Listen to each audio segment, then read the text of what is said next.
Fujifilm just announced a brand new Instax camera, and it's a big one.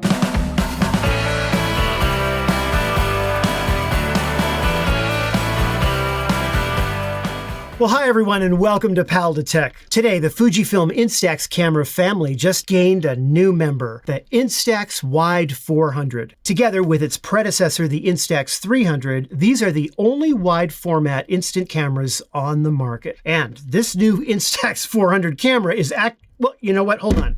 Before I go any further, Fujifilm did send this camera to me to test and provide my thoughts. They had no involvement in the creation of this video. They didn't sponsor it either. They didn't edit it. They didn't do the lighting. I wish they had. I'm doing everything around here myself. They were also not allowed to see the video until right now when it's been publicly released. When I first took this camera out of the box, I was incredibly surprised at how big it was. It's 6.4 by 3.9 by 4.8 inches. And it weighs about 1.5 pounds if you include the batteries with it. It comes in a single color, green, and it takes 4 AA batteries, which are included in the box. The batteries will last for about 100 photos. You also get 3 other items. The first is a camera strap with the Instax logo on it. The second is a small strap with these 2 plastic square things that plug in here, and they sort of prop up the camera at the bottom on a level surface, which could be useful for a self-timer group shot. And finally, you get a plastic close-up lens attachment with an attached selfie screen. You turn the camera on by rotating the lens dial on the front. The 95mm retractable lens offers 2 settings, a 0.9 meter to 3 meter range option or a 3 meters to infinity option. However, there's also a third shooting option that involves this little plastic attachment right here. First, you need to choose the 0.9 meter to 3 meters option. Then, you simply snap on the close-up lens attachment. Once you have it attached, you can shoot between 0.4 to 0.5 meters. So if you hold the camera out at, arm's length like this, you can use the mirror, the little selfie mirror right here, to frame and shoot your selfies. The camera's shutter speed ranges from 1/64th of a second to 1/200th of a second. And the camera's ISO value is fixed at 800.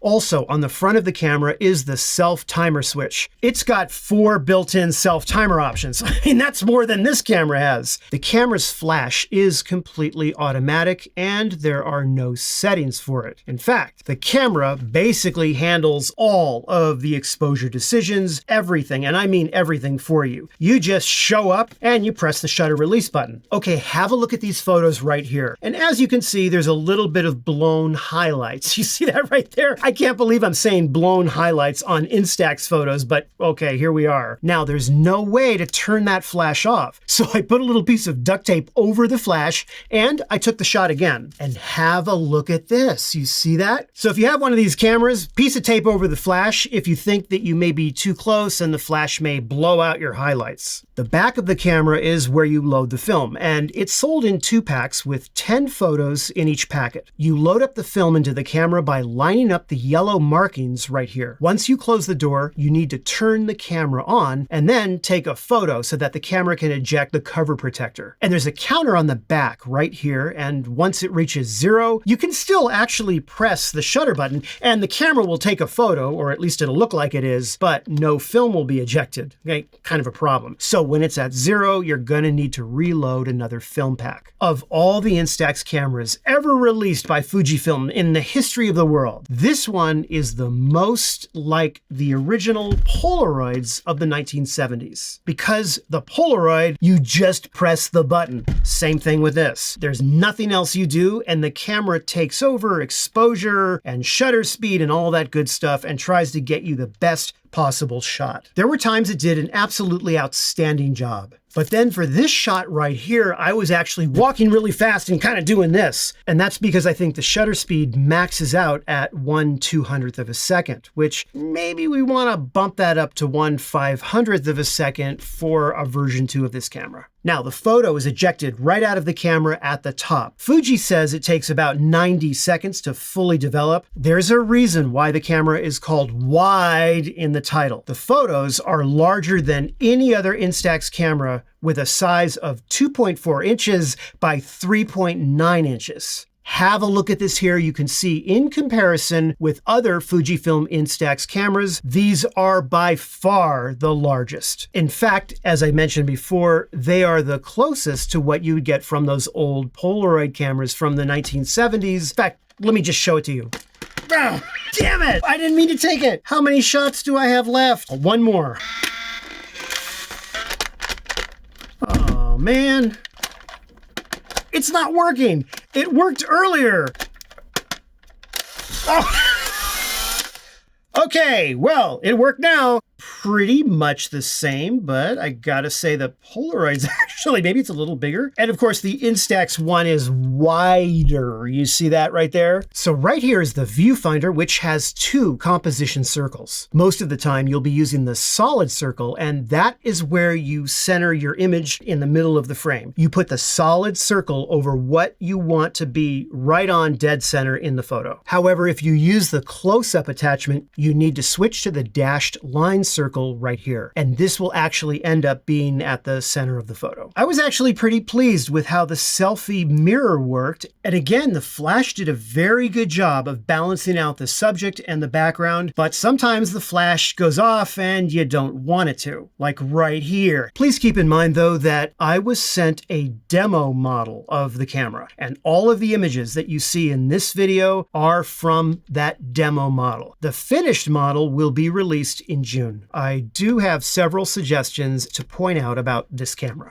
This is a really big camera. And yes, it does take the widest, largest instant photos I think that Fujifilm has. So if that's important to you, then this is definitely a consideration. So just keep in mind the larger size and the weight if you're considering one of these things for travel. As I mentioned before, I wish there was a way to disable the flash completely if you want to. I did solve that problem with duct tape, but that was sort of a clunky solution for a simple feature that I think every camera and every Instax camera should have. Again, there are no settings to make. You point and shoot this camera and it does everything else. And I think that if you want a number of additional features in your Instax camera and you're willing to give up on having the large, wide photo size, I would actually pay the extra $50 and get the Instax Mini Evo, which does offer more options for that. I do have a full review of this camera, and I will link to that review in the description below this video. The camera's use of 4 AA batteries, obviously for the environment, it does make more sense to have a USB port that you would charge, but I'm gonna go out on a limb here and I'm gonna say that I actually like the fact that it has 4 AA batteries. I know some of you are not gonna agree with me,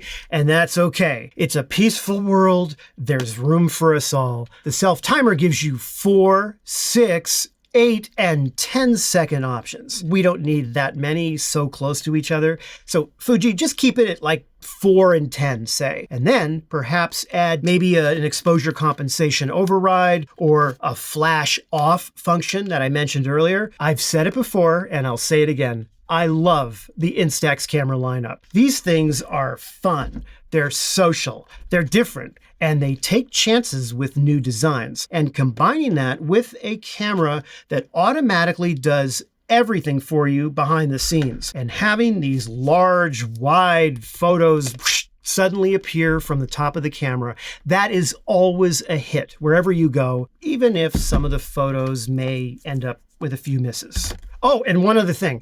Fujifilm also announced today the new mini LiPlay. It is both a hybrid instant camera and a smartphone printer all in one. But Pal2Tech didn't get one to test out and review, so I am sure that there are some excellent YouTube channels that will cover it, so be sure to check it out. If you do want a pretty approximate close experience to what this one gave you, then the Instax Wide 400 is definitely worth consideration. Keep in mind though, I only had it for a few days. I have been gone a week and a half. I gotta go. I got a monkey that got loose downstairs that I've got to go deal with right now. Well, thank you so much for watching, and I really hope you found the video helpful or at least entertaining. And if you did, be sure to give it the like and subscribe. I will see you in a new video very soon. Take care.